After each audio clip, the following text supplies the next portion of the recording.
కొబ్బరి బొండాలో నీళ్లు పోస్తున్నావేంట్రా? Friend gift ఇచ్చాడు. ఆహా.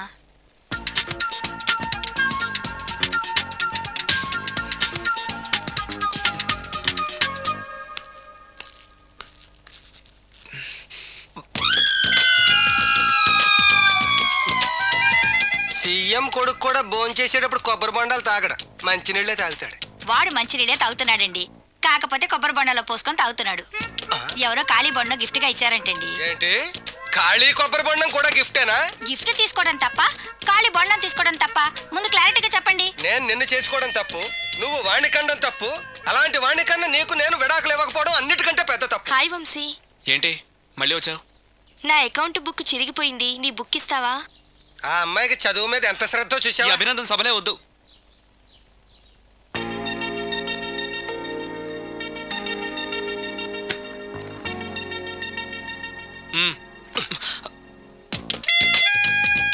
చదివి చదివి ఆ అమ్మాయి బుక్ చిరిగిపోయింది.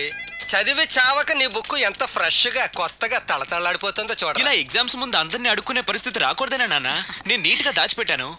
ఎంత ముందు చూపురా. నువ్వు వెళ్ళమ్మా. Thanks uncle. రే, కనీసం నేను ఇంట్లో ఉన్నప్పుడైనా నా కోసం చదువుతున్నట్టు కనిపించచ్చుగా. మీరు వచ్చినప్పుడు బుక్స్ పట్టుకుని చదువుతున్నట్టు నటించడం కావాలా, నేను పాస్ అవడం కావాలా? వాడి క్లారిటీగా చెప్పండి.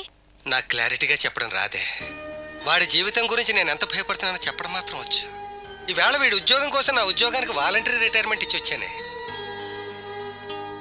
ఇప్పుడు వాడు 35 మార్కులతో పాస్ అవ్వకపోతే వాడు ఒక్కడే ఫెయిల్ అవ్వడం కాదు, మనందరం కలిసి ఫెయిల్ అవుతాం. ఎందుకమ్మా నాన్న ఊరికే ఫీల్ అవుతాడు? నేను పాస్ అవుతాను కదా. ఆ సంగతి మీ నాన్న కూడా తెలుసురా. నువ్వు బొంచే కూర్చో.